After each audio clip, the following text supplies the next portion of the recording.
दोस्तों नमस्कार, प्रणाम, अभिवादन स्वीकार करें। शुरू करते हैं आज की बड़ी खबरें। मध्य प्रदेश के सभी 52 जिलों की खबरें। किसानों के लिए बड़ी खबर है।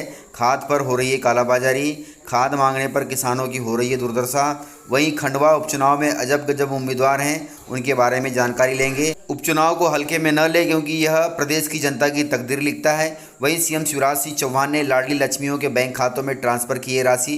तो चलिए देखते हैं सारी खबरें विस्तार से। यदि आपको खबरें पसंद आए तो वीडियो को लाइक जरूर करिएगा और इसी प्रकार की खबरों के लिए आप चैनल को सब्सक्राइब कर लें। खबरें पूरी पाने के लिए वीडियो अंत तक जरूर देखिएगा।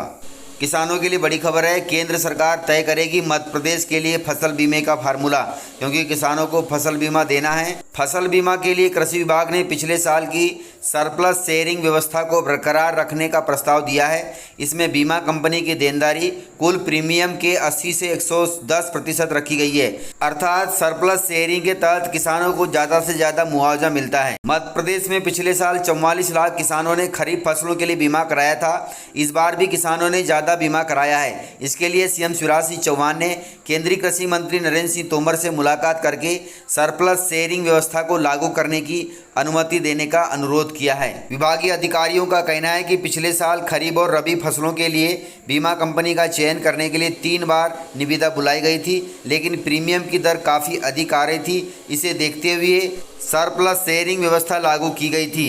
सरप्लस शेयरिंग में प्रीमियम दर कम होती है, जिससे किसानों को राहत मिलती है। प्रीमियम दर कम देनी होती है और मुआवजा ज़्यादा मिलता है। पिछले साल खरीफ फसल में अतिवर्षा के कारण किसानों को जो नुकसान हुआ था उसका बीमा दिया जाएगा। यह राशि 5,000 करोड़ रुपए से अधिक रहने की संभावना है, ऐसा सीएम शिवराज सिंह चौहान का कहना है। यह राशि अक्टूबर में देनी थी, लेकिन अक्टूबर भी अब समाप्त होने वाला है। अभी तक सरकार इस पर कोई ध्यान नहीं दे रही है। हम किसानों की ओर से आशा करते हैं कि जल्दी से जल्दी फसल बीमा की राशि किसानों के बैंक खातों में ट्रांसफ़र करें, ताकि सरकार के लिए अच्छा होगा, अर्थात सरकार के लिए फायदे का सौदा होगा। वहीं मध्य प्रदेश सरकार ने सांडों का बधियाकरण का फैसला वापस ले लिया है। सांडों की नसबंदी का फैसला वापस ले लिया है। मध्य प्रदेश सरकार ने सांडों की नसबंदी करने के आदेश को वापस ले लिया है। सांसद प्रज्ञा सिंह ठाकुर ने सांडों की नसबंदी को प्रकृति के खिलाफ बताया था। प्रज्ञा ठाकुर ने सांडों की नसबंदी मामले पर मीडिया से बात करते हुए कहा कि सांडों की नसबंदी के आदेश के बारे में मुझे पता चला, इसलिए मैंने तुरंत कार्रवाई की और माननीय मुख्यमंत्री और पशुपालन मंत्री को अवगत कराया, जिसके बाद पशुपालन मंत्री ने सीएम शिवराज सिंह चौहान से चर्चा करके आदेश को वापस ले लिया है। इसका मतलब हुआ कि अब प्रदेश में सांडों का बधियाकरण नहीं होगा। 29 सितंबर 2021 को सांडों की नसबंदी को लेकर आदेश जारी किया गया था, जिसमें अधिकारियों को 4 अक्टूबर से 23 अक्टूबर तक नसबंदी अभियान चलाने के आदेश दिए गए थे और कई जिलों में कई किसानों के घर में आदेश के तहत कर्मचारी आए थे और उन्होंने गायों की संख्या के बारे में जानकारी भी ली थी किसानों से। कलेक्टर द्वारा जारी आदेश में लिखा गया था कि गांव में पशुपालकों के पास गौशाला में उपलब्ध सांडों की नसबंदी का बधियाकरण होना है, उसके बारे में जानकारी ली जा रही है, लेकिन यह आदेश पुनः वापस ले लिया गया, अर्थात प्रदेश में अब सांडों की नसबंदी नहीं होगी, बधियाकरण का काम नहीं होगा। मध्य प्रदेश में उपचुनाव की तैयारियां जोरों पर हैं। खंडवा में उपचुनाव होना है। खंडवा उपचुनाव के अजब गजब उम्मीदवार हैं। ड्राइवर, टेलर, किसान से लेकर मजदूर तक उतरे हैं मैदान में और अपनी किस्मत आजमा रहे हैं। मध्य प्रदेश की 3 विधानसभा और 1 लोकसभा सीट पर उपचुनाव होना है। उपचुनाव में नाम वापसी की प्रक्रिया पूरी हो गई है। खंडवा लोकसभा सीट पर भी नाम वापसी की प्रक्रिया पूरी हो गई है, जिसके बाद अब उपचुनाव में बीजेपी और कांग्रेस के उम्मीदवारों सहित कुल 16 प्रत्याशी मैदान में हैं और वे अपनी अपनी किस्मत आजमा रहे हैं। इन 16 उम्मीदवारों में बड़ी मजेदार और रोचक जानकारी निकलकर सामने आई है। इन उम्मीदवारों में पूर्व विधायक, मजदूर, किसान, डॉक्टर, वकील, वसूली एजेंट, टेलर मास्टर, ड्राइवर और आशा कार्यकर्ता तक मैदान में उतरे हैं। मैदान में 16 उम्मीदवार चुनाव लड़ रहे हैं। किसी भी प्रत्याशी ने चुनाव से नाम वापस नहीं लिया, यानी अब सभी उम्मीदवार चुनाव लड़ेंगे। बीजेपी, कांग्रेस के अलावा अब बाकी सभी निर्दलीय प्रत्याशियों को निर्वाचन आयोग की तरफ से चुनाव चिन्ह भी दे दिया जाएगा। आपकी जानकारी के लिए मैं एक बार फिर बता दूं कि खंडवा लोकसभा सीट पर बीजेपी ने ज्ञानेश्वर पाटिल जी को प्रत्याशी बनाया है, जो बुरहानपुर जिले के जिला अध्यक्ष रह चुके हैं। इसके अलावा कांग्रेस ने राजनारायण सिंह पुर्नी को प्रत्याशी बनाया है, जो 3 बार कांग्रेस की तरफ से विधायक रहे हैं। लेकिन इसके अलावा जो 14 प्रत्याशी चुनाव में हैं, उनकी जानकारी थोड़ी रोचक है। लोकसभा चुनाव में रमेश कुमार सोनी जी खंडवा से हैं, जो योग केंद्र चलाते हैं। वे भी चुनाव में खड़े हुए हैं। 10वीं तक उन्होंने पढ़ाई करी है। मथुराबाई राजपूत पेशे से आशा कार्यकर्ता हैं, वह भी चुनाव में खड़ी हैं। वह एकमात्र महिला प्रत्याशी के तौर पर अपनी किस्मत आजमा रही हैं। वहीं पीपुल्स पार्टी के उम्मीदवार भोजराज 6वीं पास हैं, वे भी चुनाव में खड़े हुए हैं। इसके अलावा टेलरिंग का काम भी करते हैं। इसके अलावा रफ़ीक मोहम्मद वंचित बहुजन समाज पार्टी से हैं, वे भी चुनाव लड़ रहे हैं और वे 10वीं पास हैं।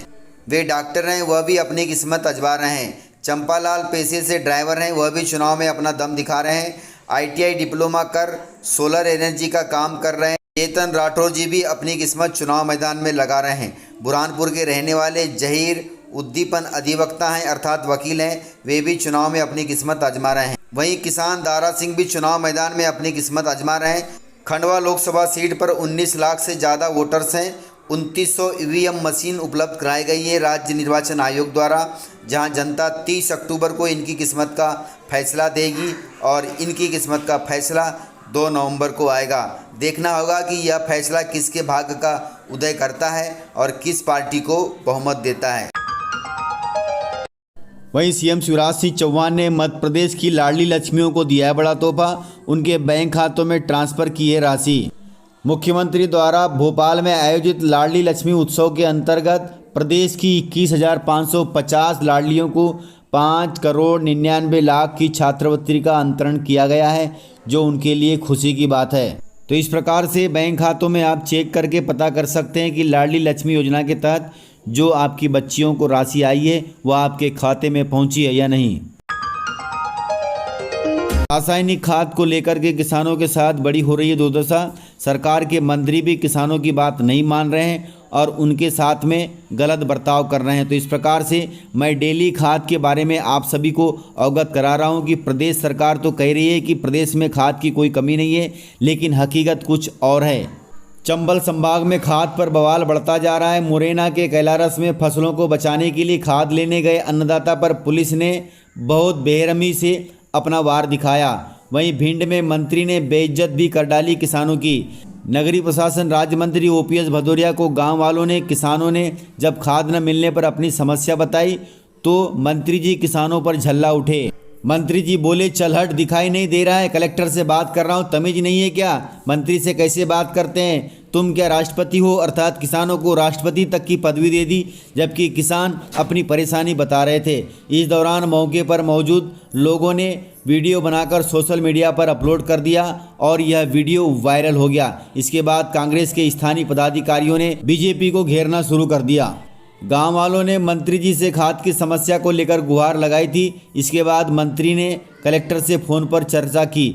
इसी दौरान भीड़ में मौजूद शख्स ने उनसे खाद न मिलने और कालाबाजारी होने की बात कही। तब यह सुनकर मंत्री जी को गुस्सा आ गया। उन्होंने युवक को खरी खोटी सुनाना चालू कर दिया। यह मामला कांग्रेसी कार्यकर्ताओं के द्वारा जब पूर्व CM कमलनाथ को पता चला तो कमलनाथ जी ने शिवराज सिंह चौहान को घेरा। मध्य प्रदेश का मुरैना, जो कि केंद्रीय कृषि मंत्री का क्षेत्र है, वहां किसान की खाद के लिए इस प्रकार से दुर्दशा हो रही है, तो प्रदेश के अन्य जिलों में क्या हाल होगा? आपकी पुलिस उन पर बरस रही है, बेचारा किसान पीट रहा है और आप कह रहे हैं कि प्रदेश में खाद की कोई कमी नहीं है, कोई संकट नहीं है। मध्य प्रदेश में खाद की कालाबाजारी धड़ल्ले से चल रही है। ग्वालियर में पहली गिरफ्तारी हुई है खाद की कालाबाजारी को लेकर। किसान खाद के लिए भटक रहे हैं। व्यापारी 1200 की DAP को 1400 रुपये में बेच रहे हैं। उस पर FIR हुई है और उसे गिरफ्तार कर लिया गया है। तो इस प्रकार से किसान परेशान हैं। खाद की जानकारी को लेकर मैं आपको डेली अपडेट दे रहा हूं, इसलिए आप जानकारियों से अपडेट रहें, क्योंकि खाद के संकट को लेकर सरकार कुछ कह रही है और हकीकत में हो कुछ और रहा है।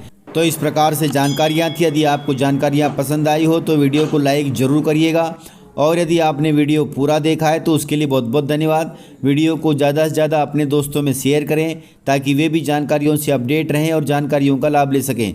तो आज के वीडियो में इतना ही। मिलते हैं सर अगले वीडियो के साथ, तब तक के लिए जय हिंद, जय भारत।